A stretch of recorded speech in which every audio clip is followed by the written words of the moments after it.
To escape my psycho contract wife and a $10 million deal, I faked my own death 2 years ago and have been living the good life ever since. So of course I'd run into her, or someone who looked just like her, while cruising the mall. That same night, my best friend and I had just ordered the premium package at Eden Spa and Lounge when I stepped out to use the restroom. The next thing I knew, I was being tied up. She used her belt to strap me to the bed.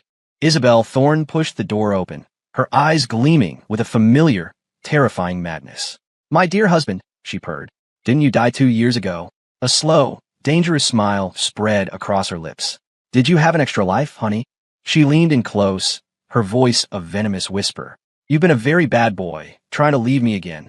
For the next 2 weeks, she was insatiable, clinging to me, demanding every last drop of my energy. My body was giving out, but she'd just bring me a bowl of some foul-smelling herbal concoction. "Be a good boy," she'd say. "Drink up so we can continue. My name is Leo Miller. 5 years ago, I died in an accident." Of course, the person who died was the old Leo. The Leo who, for a 5-year, $10 million marriage contract, had to play the part of doting husband to Isabel Thorne. God only knows how I survived those 5 years. Isabel Thorne. Just her name is enough to send a shiver down my spine. The second that contract expired, I took the money, enough to set me up for life, and ran without a backward glance. Faking my death was the only surefire way I could think of to get away from her for good. It's been 2 years, and for 2 years, I've been living it up in Portland. With over $10 million in the bank, the daily interest alone was more than enough to cover my every whim. I moved my only family, my sister, Sarah, and my adorable little niece, Lily, out from our hometown to live with me. I bought a house in the best school district, even though Lily was just starting preschool.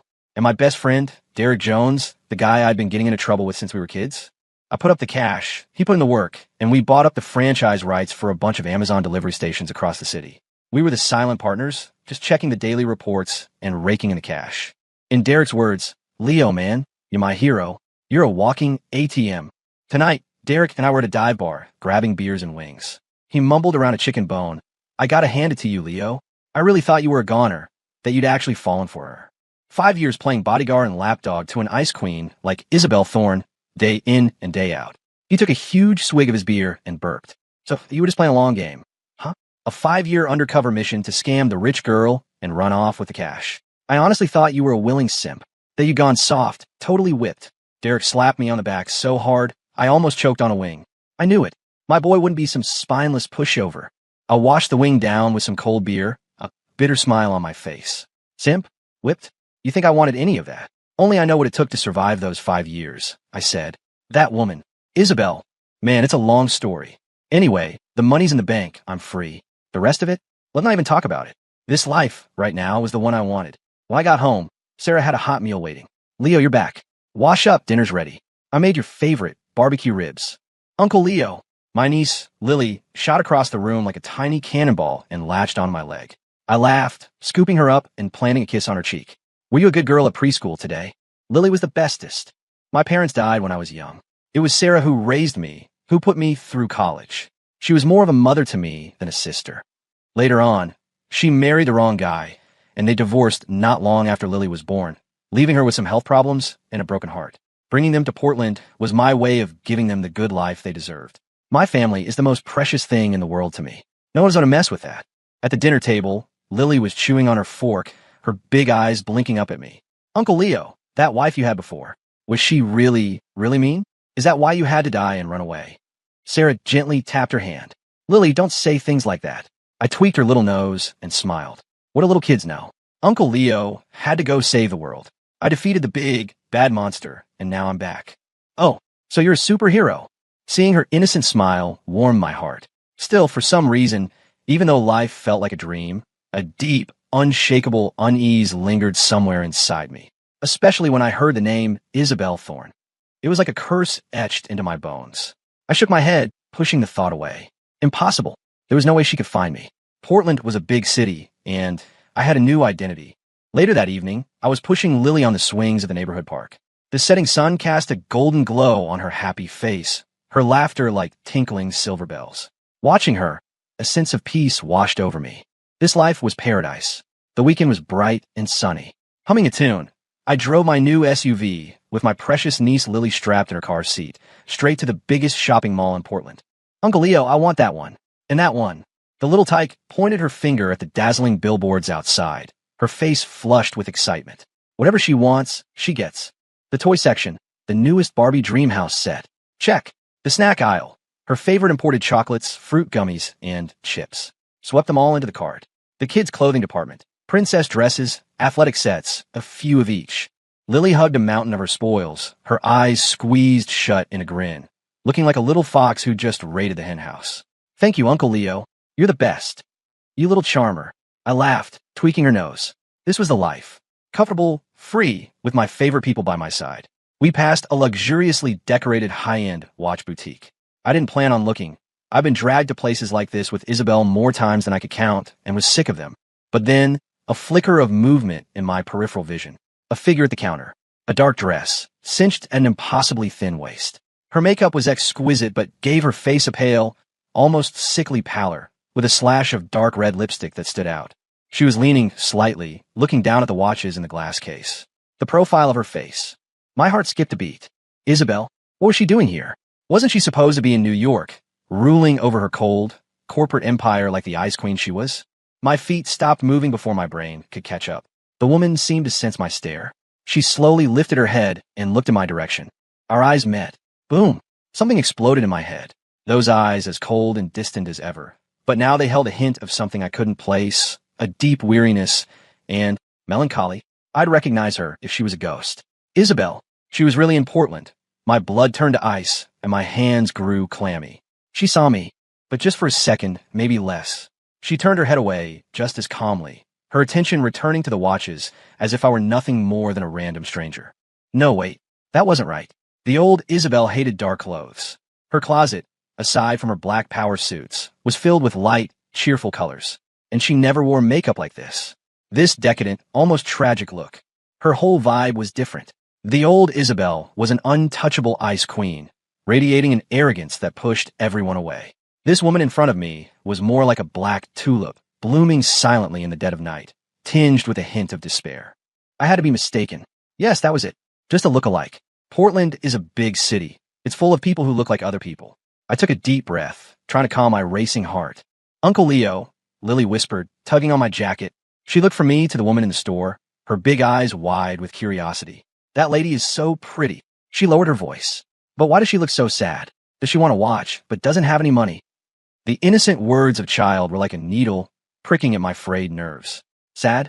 Isabel Thorne could be sad? I thought she was always serene, always in control of everything. Lily, you're seeing things? That lady is very happy. I managed a weak smile, pulling Lily's hand. Let's go look at more toys. How about Uncle Leo buys you a remote control car? Yay, a child's attention is easily diverted. I practically fled the store, dragging Lily with me. But my heart felt like it was being squeezed by an invisible hand, heavy and tight. That look in her eyes, that familiarity that felt etched into my very soul. It couldn't be faked. If it really was her, why was she in Portland? A coincidence? Or, I didn't dare think about it. I wanted them all with Lily for a while longer, buying a few more things, but my mind was elsewhere. That figure, that look was burned into my memory. Finally, we left the mall. In the parking garage, I loaded the bags into the trunk and buckled Lily into her car seat. I started the car and pulled out of the parking spot. Instinctively, I glanced at the rearview mirror. Nothing out of the ordinary. I was just being paranoid. Yeah, that had to be it. Back home, I couldn't get the image of that woman from the luxury watch store out of my head. The more I thought about it, the more I was convinced it was her, yet the more I tried to convince myself it wasn't. Isabel. The name was like a splinter under my skin, a dull, persistent ache. I shook my head. Forget it. Life was too good right now to torment myself with ghosts from the past. I just showered and changed into some comfy sweats, ready to crash on the sofa and scroll through TikTok when my phone rang. It was Derek. Leo. Dude, you up for a night out? Old spot, Eden Spa. My treat. Let's get those kinks worked out. Derek's voice was as loud and obnoxious as ever. Eden Spa. I hesitated. We've been there a bunch over the last 2 years. It really was a great place to unwind. The anxiety from earlier hadn't completely faded. Maybe a change of scenery was exactly what I needed to shake it off for good. All right, I'm on my way. That's my boy. Hurry up, I'm already downstairs. I hung up, threw on a jacket, told Sarah I was stepping out for a bit, and flew down the stairs. A flashy red sports car was parked at the curb. Derek was leaning against it, an unlit cigarette dangling from his lips. He gave me a knowing smirk. Let's roll, Leo. Tonight, you're going to experience what heaven on earth feels like. We sped through the city and arrived at Eden Spa and Lounge. The entrance was all gold and glitter, with a line of hostesses in slinky dresses welcoming guests. Derek slung an arm around my shoulder and swaggered in. The manager saw him and immediately came over, his face beaming. Mr. Jones, Mr. Miller, it's been a while. Welcome, welcome, please come in. Derek waved a hand dismissively, all swagger. The usual, the 888 package. And give me Tiffany, number 38. He clapped me on the shoulder. What about you, Leo? Same package, I said, not wanting to think about it. My usual, Chloe, number 24. Right away. Gentlemen, please head upstairs. Your rooms are ready, the manager said, bowing as he led us up. Derek and I got adjoining private rooms. We settled onto the plush massage tables, and soon our masseuses came in with basins of hot water. Chloe, number 24, was a quiet young woman, but her technique was masterful. As my feet soaked in the hot water, she worked on my shoulders and neck with the perfect amount of pressure. The soundproofing between our rooms wasn't great. I could faintly hear Derek bragging next door. And let me tell you, I just locked down another delivery zone. It'll pay for itself by next month.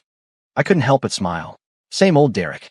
As I enjoyed the professional service, the day's anxieties and that unnameable dread began to dissolve in the steam and the soothing massage. I was finally starting to relax. Man, every guy needs an escape like this. Just as I was about to drift off to sleep, a sudden urge hit me. Damn it. Must have been that big bowl of soup Sarah made for dinner. Chloe, give me a minute. I need to use the restroom, I said, sitting up. I yelled to the next room. Derek, I'm hitting the head. Go for it, man. Need to take a piss already? What? Not taking your supplements. Derek hollered back. I laughed and cursed at him under my breath as I shuffled out of the room in a pair of spa slippers. The public restroom at Eden was as luxurious as the rest of the place, spotlessly clean. After finishing my business, I went to the sink. The cool water felt good on my hands. I shook them dry and glanced at my reflection in the mirror, a bit tired but mostly relaxed. Just as I turned to head back to my room, without any warning, a sharp, violent pain exploded at the back of my neck. It felt like I'd been hit with a lead pipe. My vision went black. I didn't even have time to make a sound before my body went limp and the world faded away. In the next room, Derek was still spinning tales for Tiffany. And once I make enough money, I'm going to buy a private island, an everyday isle. After a while, he realized something was off. Did Leo fall into the toilet or something? What's taking him so long? He pulled out his phone and called me. We're sorry. The person you're calling is not available at the moment. Derek frowned, a bad feeling creeping in his gut. Shit, you don't think something happened, do you? He shot up from the massage table, not even bothering to explain to the masseuse, and rushed out in his slippers. Leo, Leo, he yelled. No answer. The restroom was empty. The hallway was quiet. He first called my sister, Sarah, and casually asked if I had come home. Then he told her that I had to leave town for a while to check on some business opportunities in a nearby city. My head was killing me. It felt like someone had taken a hammer to it. I forced my eyes open. Everything was blurry. As my vision cleared, my blood ran cold. Where the hell was I? A strange ceiling, with an opulent but oppressively styled crystal chandelier. I tried to move, but something cold was clamped around my wrists. I looked down. Holy shit. My wrists were shackled with metal cuffs, chained to the headboard of a bed. My ankles, too. Cold. Hard. I was tied to a huge, unfamiliar bed. What the hell was going on? Was this some kind of next-level shakedown? Did that idiot Derek sell me out? No, he didn't have the guts or the brains for something like this. The room was luxurious, but decorated in dark, somber tones that gave it a creepy vibe, and there was a smell in the air. A goddamn familiar perfume. Every hair on my body stood on end. I'd know that scent anywhere. Isabel. It was her custom-made perfume, the only one of its kind in the world. My heart started hammering against my ribs, so hard I thought it would burst out of my throat. No, it couldn't be. How could she? I was at Eden Spa. I just went to the restroom. A series of terrifying thoughts exploded in my mind, making my scalp tingle. I'm toast. Game over.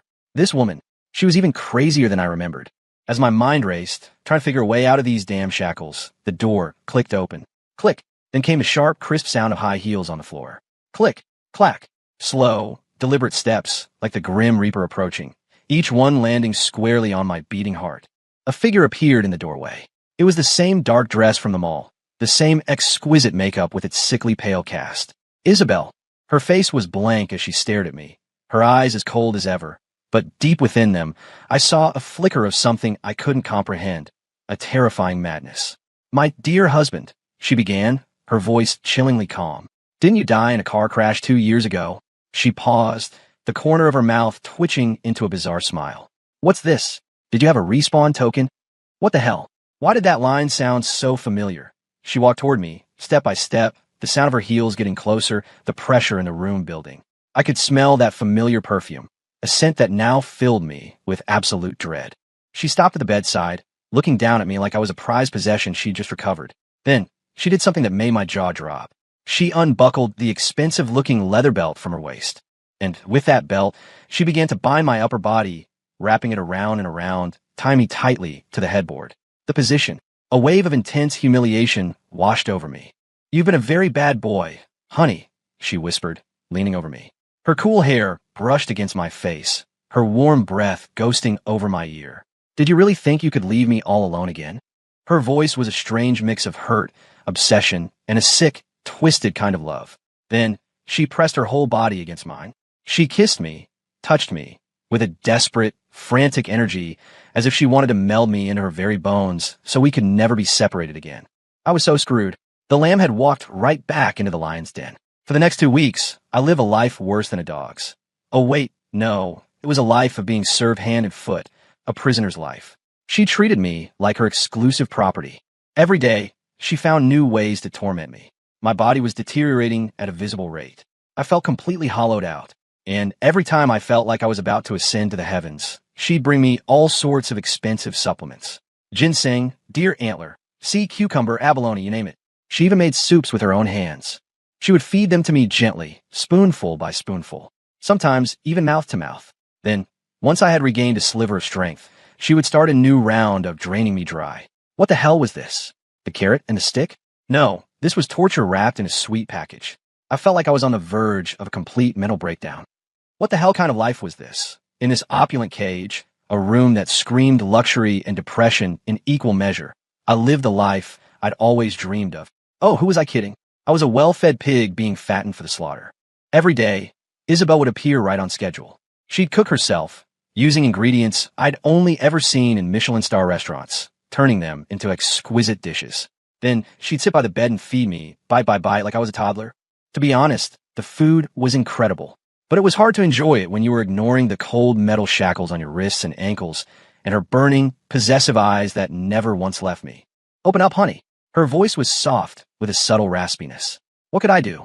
Did I dare refuse? Sometimes, she must have gotten bored with the routine. She'd come in with a bowl of warm soup or carefully prepared porridge. "It's hot. Let me cool it for you." Then, she'd take a sip herself, lean down, and feed it to me with her soft lips, mouth to mouth. Holy crap. The first time she did that, I froze completely. My brain buzzed so loud, I thought I was going to short circuit. The warm contact, the undisguised amusement in her eyes mixed with that suffocating possessiveness filled me with a cocktail of extreme shame and a strange, rising panic. This woman knew exactly how to torture someone. A double assault, physical and psychological. "Where were you planning to run this time?" She'd ask in a tone so gentle it was terrifying, all while dabbing the corner of my mouth with a silk napkin. Her voice was like a lover's whisper, but it held an iron grip of control. "My husband," she added, drawing out the words. Where could I run? I was tied up like a Thanksgiving turkey. Oh, right, we'd graduated to a twisted feeding ritual now. One time, she seemed to be in a particularly good mood, humming a tuneless little song. She pulled a small, bright red booklet from her designer handbag and dangled it in front of my face. The garish red almost blinded me. A marriage certificate. "You can't abandon me again," she said, smiling like a cat that had just cornered a mouse. "We're a legally married couple." I looked at the certificate, then at her. Well, that's it. I was officially locked down by the law. This went on for a month. I felt completely drained, both physically and mentally, teetering on the edge of a breakdown. Just when I thought I was going to be played or nurtured to death, Isabel walked into the room holding a single sheet of paper. Her expression was a complicated mix of joy, anxiety, and a hint of confusion. "Honey," she said, holding the paper out for me to see. Her voice trembled almost imperceptibly. "I'm pregnant." A bolt from the blue. I stared at the positive marker on the lab report, and my brain completely shut down. Pregnant? With whose? Oh, who else could it be? For the past month, what else had I done besides being pinned to this bed and ravaged by her? I watched her instinctively place a hand over her stomach, which was still flat. Or maybe I was just seeing things. But I was stunned, utterly stunned. She was pregnant, and the first thing she did was unlock the shackles on my wrists and ankles. "From now on, you can move freely around the room," she said calmly, as if it were the most insignificant thing in the world. was this? What, was I being promoted because of the baby? I'd earned a fraction of my freedom because of a little clump of cells in her belly. But what kind of freedom was this, really? I looked at her, then down at my wrists, still red and chafed from the cuffs. Run? She was pregnant with my child.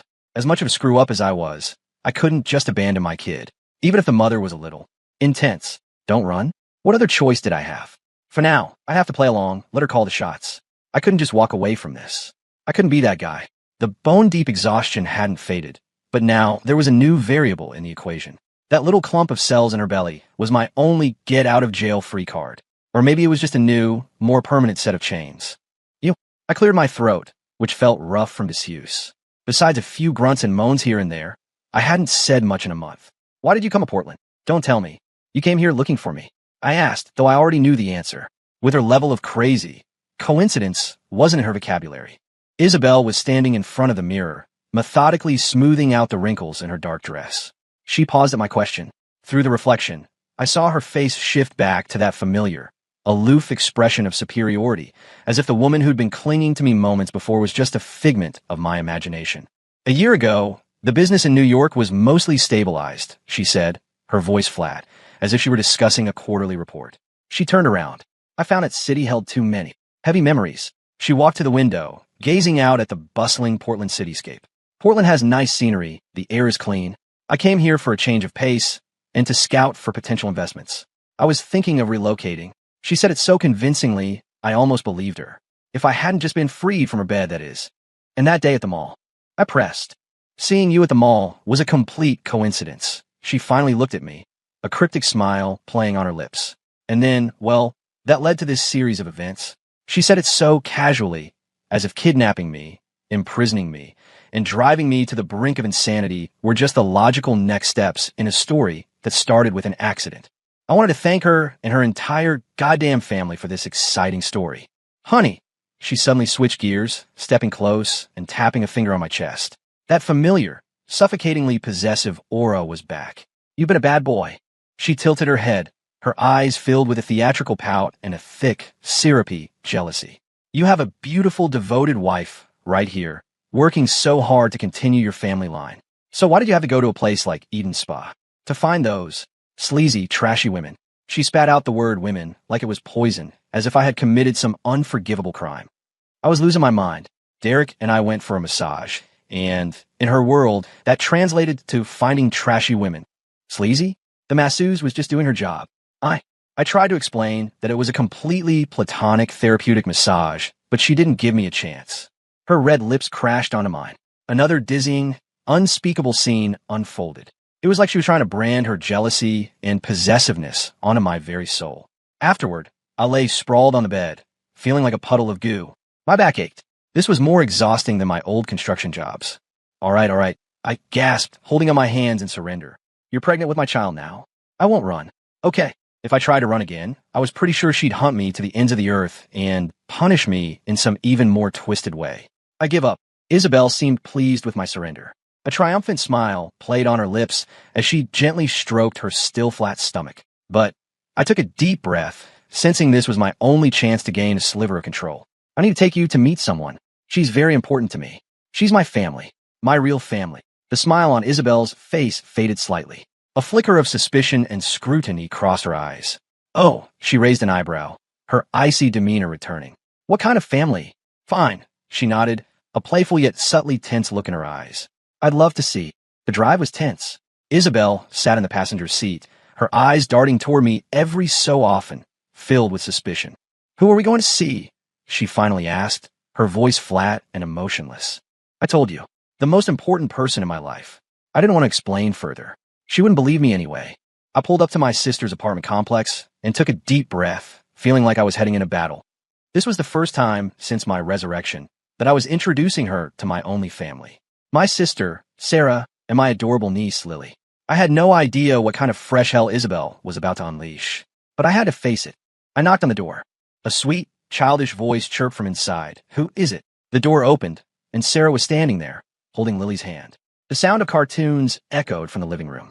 Uncle Leo, you're finally back. Lily let go of her mom's hand and launched herself at me like a tiny missile, hugging my leg tightly. Hey, my little munchkin. I laughed and bent down to pick her up. Just then, Leo, A shriek so sharp it could have shattered glass erupted from behind me. I froze. Oh no. Isabel stood behind me, her face not just pale, but a sickly, mottled red. Her beautiful eyes were blazing with a furious, insane fire, locked on my sister and Lily. Lily's cheerful Uncle Leo had been the spark that ignited the powder keg. "You're keeping another woman," she screamed, her finger trembling as she pointed at Sarah. "And you have a daughter this old with her." Her gaze shifted to a terrified Lily, who was now hiding behind Sarah's legs. "And you have the audacity to show them off to me? What the hell? What kind of twisted soap opera was playing out in her head?" My sister Sarah was stunned by the sudden onslaught, instinctively pulling Lily behind her as she stared warily at Isabel. "You are. I'm his wife," Isabel shrieked, cutting her off. Then, like a woman possessed, she lunged towards Sarah and Lily. "You little bastard. I'll kill you," she screamed, reaching for Lily. Sarah was frozen in terror, clutching Lily as she stumbled backward. Lily let out a piercing wail, the sound echoing through the small apartment. "Isabel, stop it." I snapped out of my shock and lunged forward, grabbing her around the waist from behind. "Are you insane?" She struggled wildly in my arms, her strength surprising. "Let go of me. Leo, you liar. How could you lie to me?" she shrieked. "I'm going to kill them. I'll kill them both."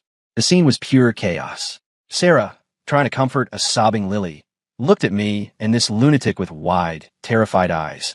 "Leo, what? What is going on?" she stammered. "I wished I knew. Calm down." I gritted my teeth, dragging the struggling Isabel away into a corner. She was still fighting, her eyes bloodshot, like a cornered lioness.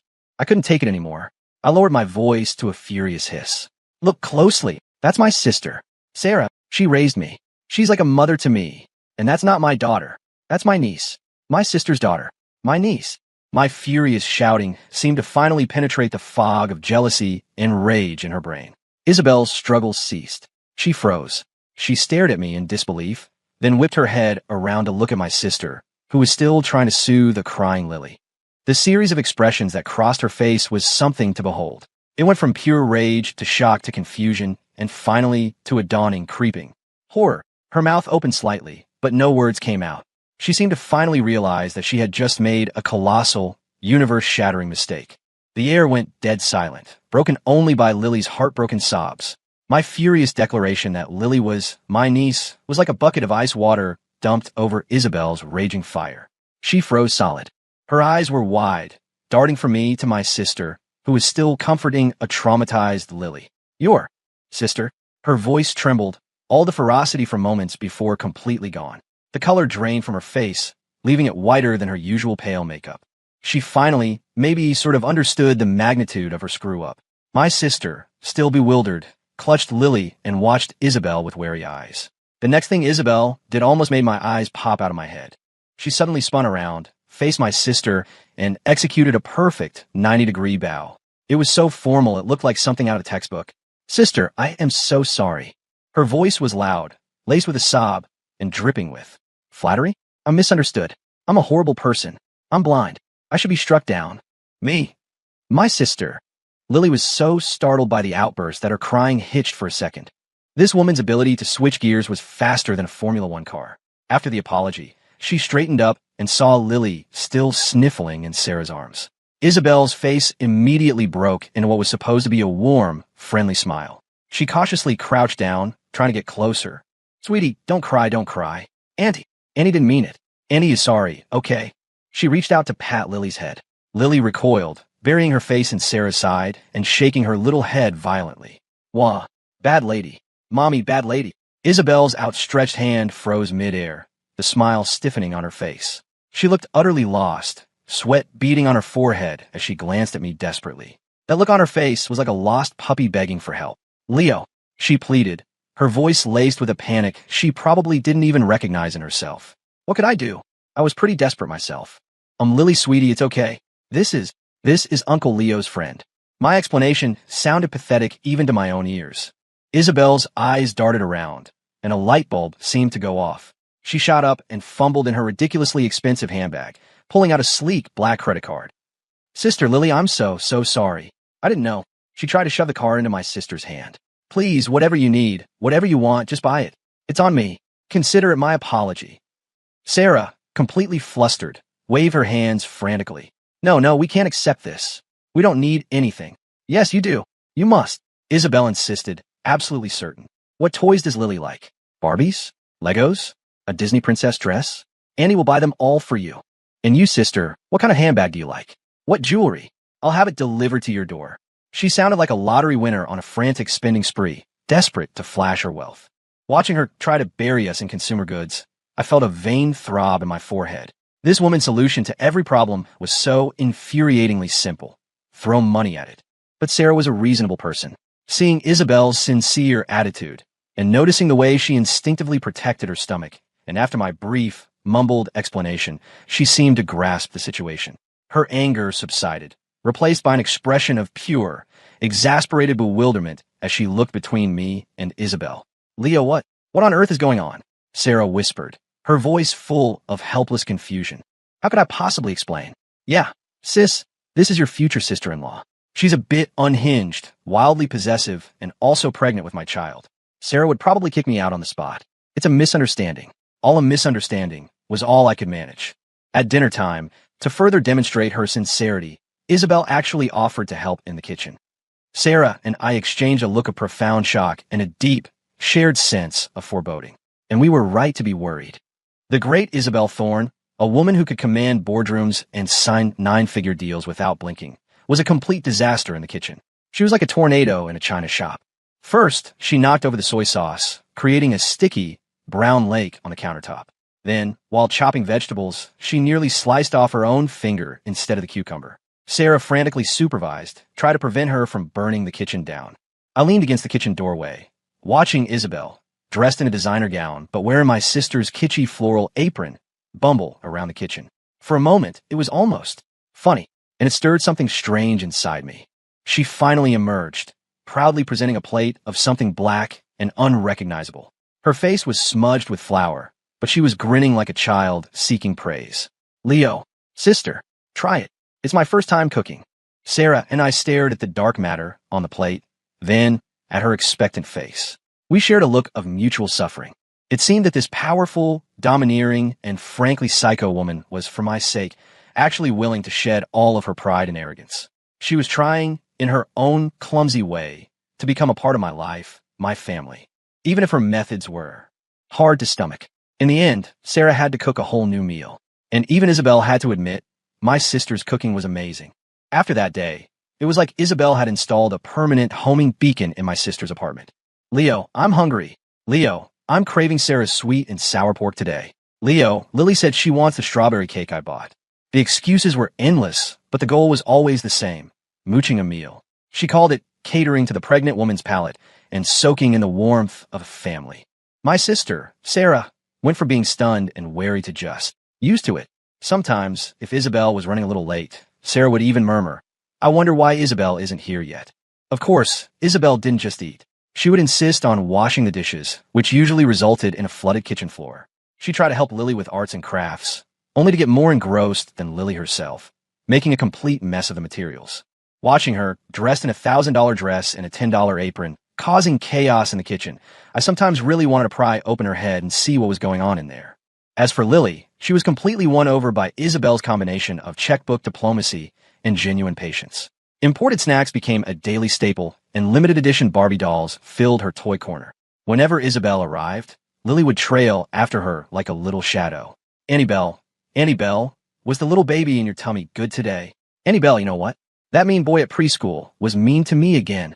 Isabel would crouch down and listen intently to all of Lily's little stories, her eyes filled with a softness that could melt glaciers. It was a stark contrast to the predatory looks she gave me when we were alone. My sister watched the two of them, her initial anxiety replaced with amusement. You know, Leo, she told me quietly one day, take away the bossiness, and Isabel is actually a pretty good person. Look at her. She really cares about Lily, and she never hesitates to buy us things. It's just that temper. It's like a firecracker, goes off at the slightest thing. What could I say? I just nodded in agreement. She was good to me, in her own way, the kind of good that involved wanting to keep me on a very, very short leash. But the good times couldn't last forever. Isabel's morning sickness hit, and it hit hard. She was sick all the time, throwing up everything she ate. Her mood swings became legendary. One minute, she'd be smiling sweetly at Lily. The next, she'd be giving me the silent treatment because I looked at the TV for too long. I started Googling how to care for a pregnant woman.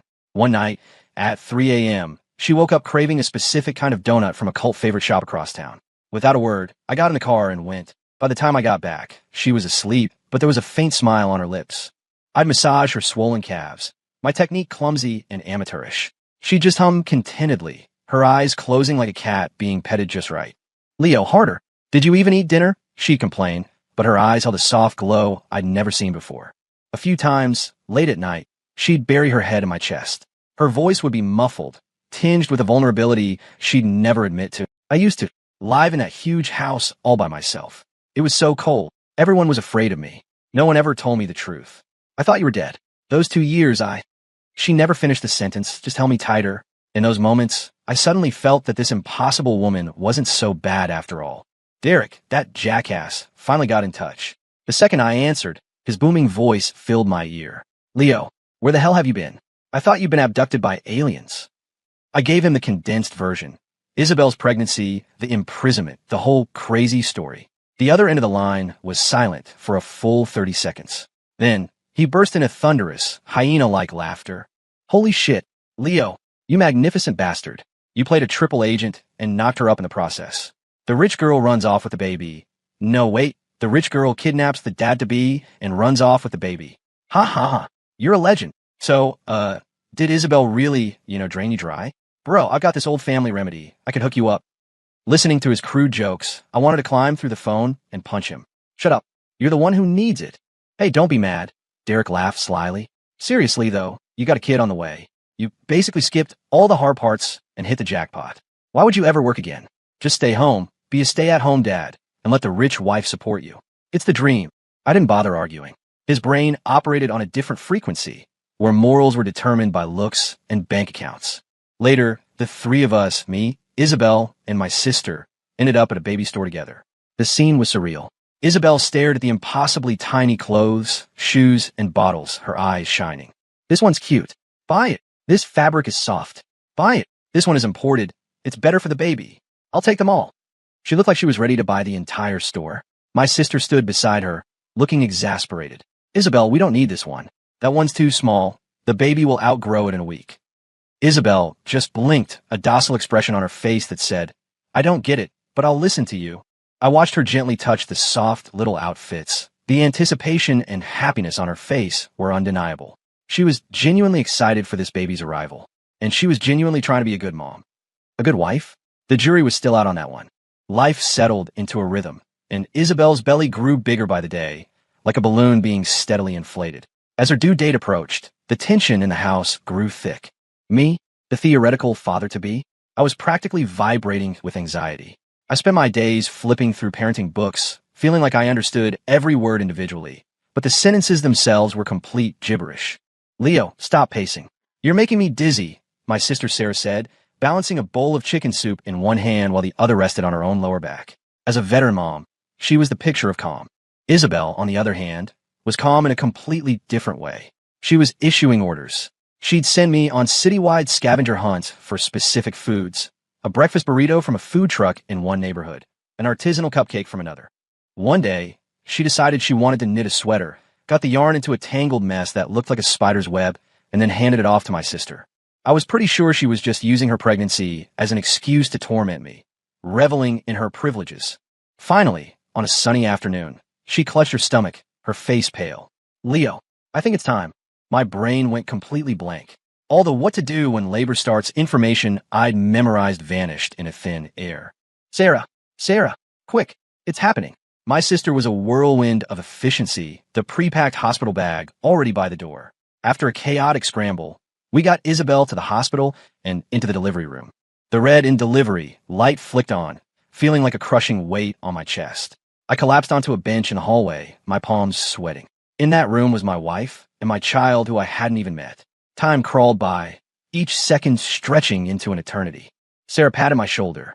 It'll be okay. Isabel is strong, and we have the best doctors. I knew she was right, but I couldn't stop the dark thoughts from creeping in. What if? No, shut up. Don't jinx it. I don't know how much time passed. It could have been hours, or just a moment. The delivery room door opened. A nurse emerged, holding a tiny, swaddled bundle, a professional smile on her face. Congratulations. Mother and daughter are both healthy.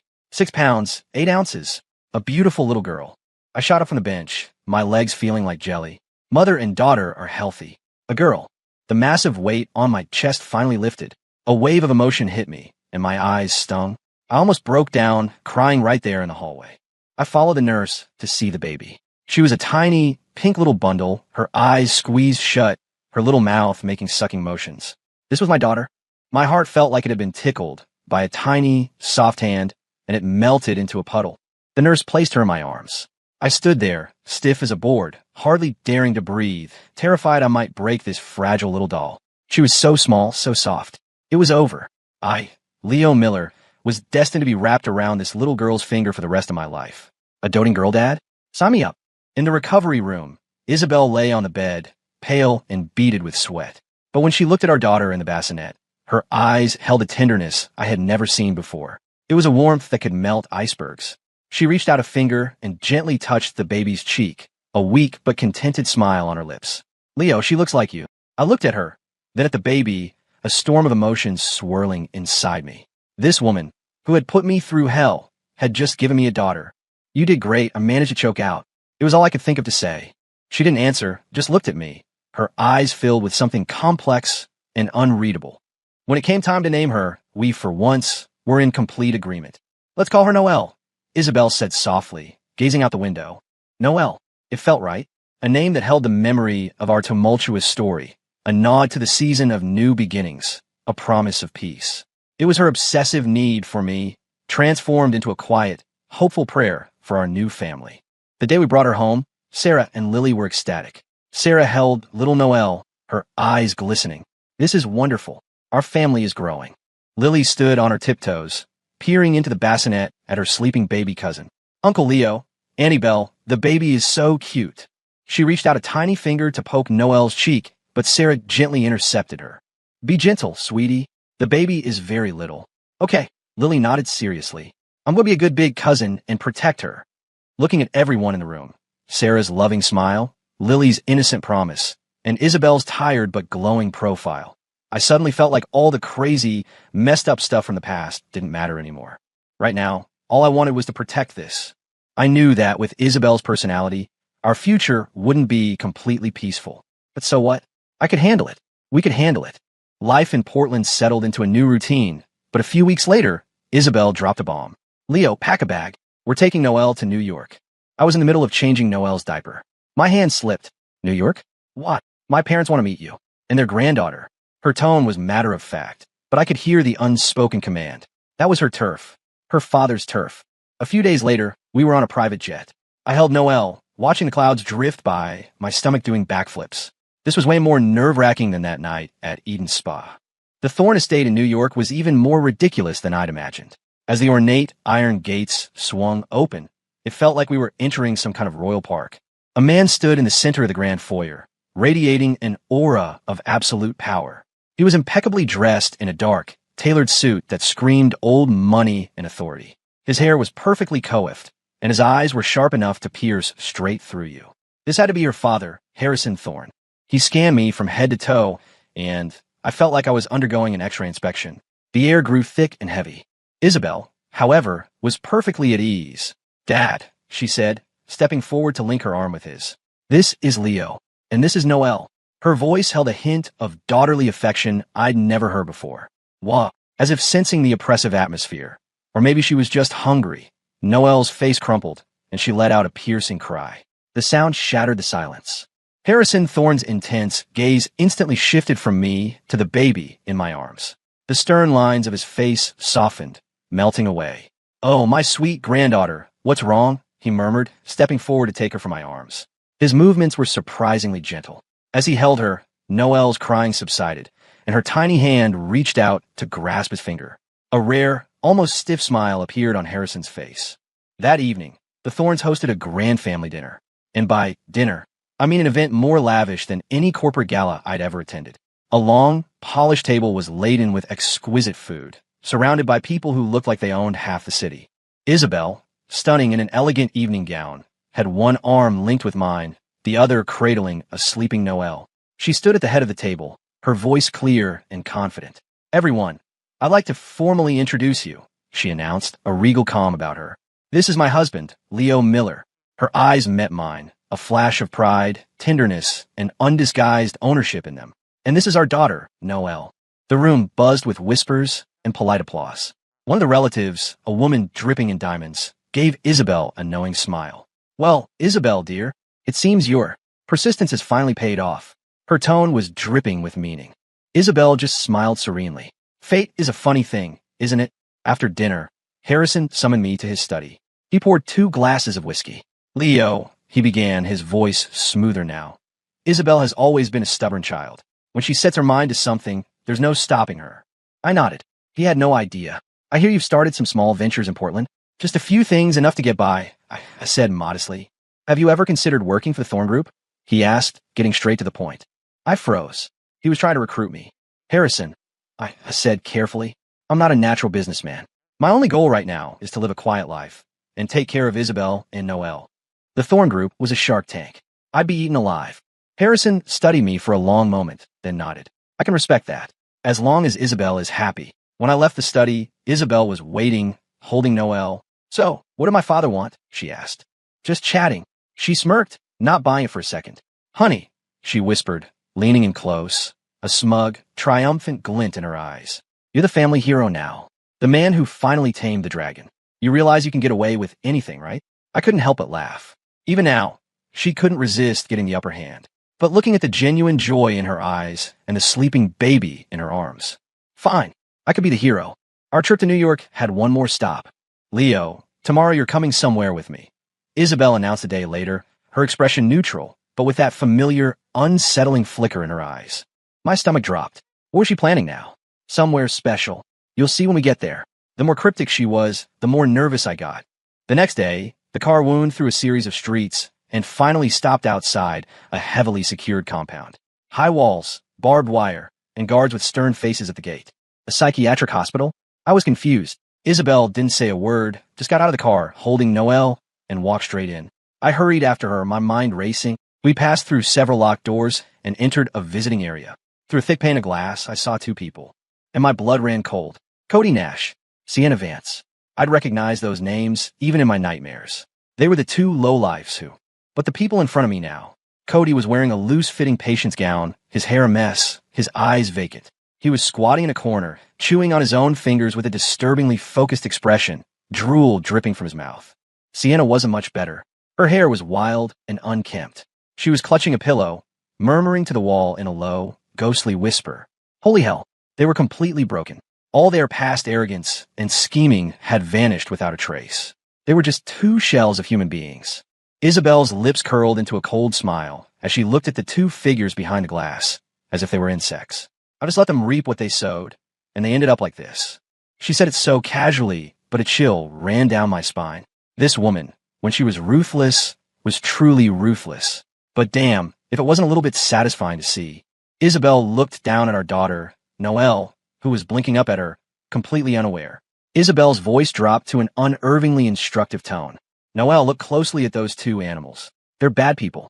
They almost killed your father and me. She paused, her eyes growing colder, almost freezing. When you grow up, if you ever meet people like this, you don't have to be polite. Yell at them. Hit them. Make them understand what karma is. People like them should be dead. They're a waste of air. I felt my jaw twitch. Honey, our daughter is less than a month old. Isn't this a little intense for a life lesson? Telling her to hit people? She was really committed to her black and white view of the world. Looking at Cody and Sienna's pathetic state, and then hearing Isabel's words, I suddenly understood. I understood her intense possessiveness. I understood why she became so obsessive, so unhinged after I died. She was protecting me, protecting us in her own way, even if that way sometimes made my back hurt. Leaving the hospital, the sunlight felt blinding. I took a deep breath, feeling a huge weight lift from my chest. The old grudges, the enemies who had once wanted me dead, had all gotten what they deserved. It was good. I turned to look at Isabel. She was cooing at Noelle, her profile softened by the sunlight.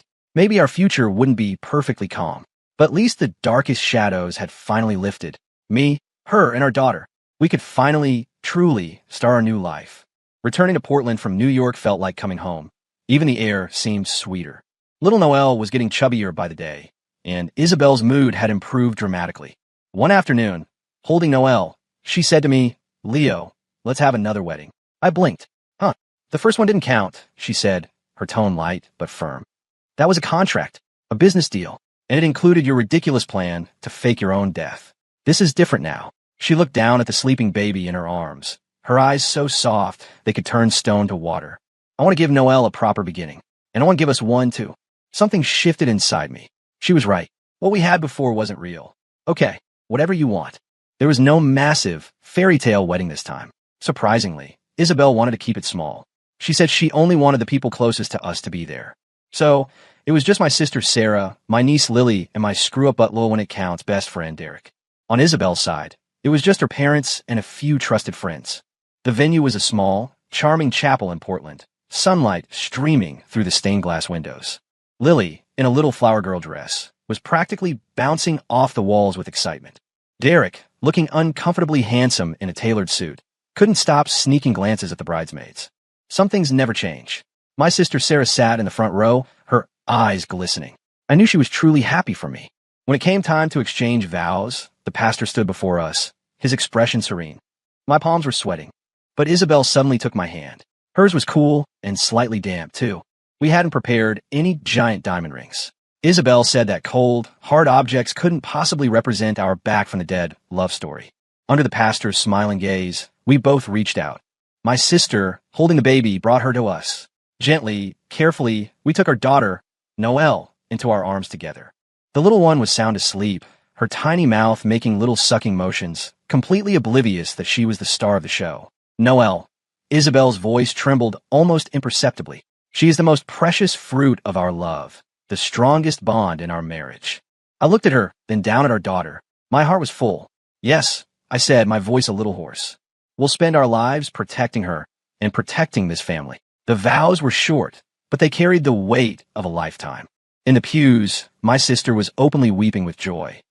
Even Derek managed a rare moment of sincerity, clapping me on the shoulder. Leo, man, I'm happy for you. From now on, when your wife gives you hell, just remember to, well, take it like a man. I didn't know whether to laugh or cry. The Isabel at the wedding was someone I'd never seen before. In her white dress, her face was free of its usual icy mask. In its place was the blush of a bride and the gentle warmth of a new mother. She held my hand tightly.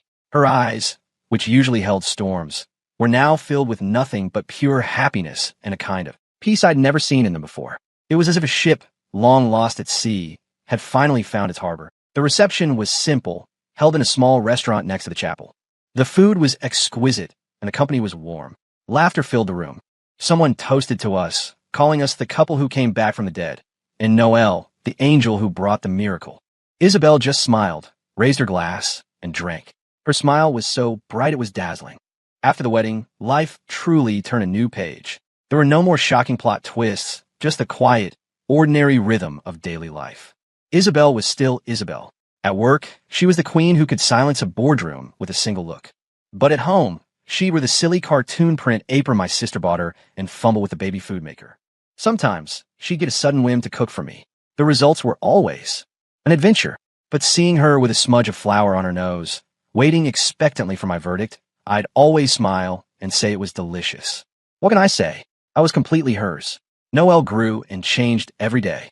From a little bundle who could only coo, she learned to roll over, to crawl, to babble dida, and mama. Each tiny milestone filled our home with joy. Sarah was now the official baby care commander-in-chief, her experience making everything run smoothly. Lily became a devoted cousin sitter, running to find the baby the second she got home from school. Annie Sarah, was the baby a good eater today? Can I sing to her? Watching the two of them, their heads together, warmed my heart. The smile on my sister's face was more frequent now, too. Sometimes she'd watch our chaotic little family and wipe away a tear. I knew it was from relief and happiness. At our urging, she even started dressing up more, going out with old friends. Life had to move forward. As for Derek, he'd been acting suspiciously happy lately, always grinning at his phone. When I asked if he was seeing someone, he just gave me his usual spiel. A guy like me? I don't date. People date me. And Isabel, her little habit of checking up on me hadn't completely disappeared. But now, it felt more like flirting. Honey, what are you doing? Do you miss me and the baby? Her voice on the phone was soft and playful, a world away from the soul-crushing interrogations of the past. That $10 million I'd run off with? Isabel waved a hand and declared she would scientifically manage it for me. Your money is my money, isn't it? She'd say with a raised eyebrow. More importantly, it's Noelle's future college fund, wedding fund, and startup fund. Fine by me. She was my wife and the mother of my child. She could call the shots. One evening, after Noelle was asleep, we were curled up on the sofa. She poked me in the side. Honey, that extra life you had, do you have any spares? She was joking, but there was a hint of seriousness in her eyes. What if? What if I can't find you again someday? I laughed, pulling her and our daughter, sleeping in her bassinet nearby, into a tight hug. Don't worry, I said. This time, you couldn't get rid of me if you tried. I'm not going anywhere. She snuggled closer, purring like a contented cat. The evening sun streamed through the window, bathing the living room in a warm, golden light. I held my soft, precious daughter, Isabel's arm linked with mine, her head on my shoulder.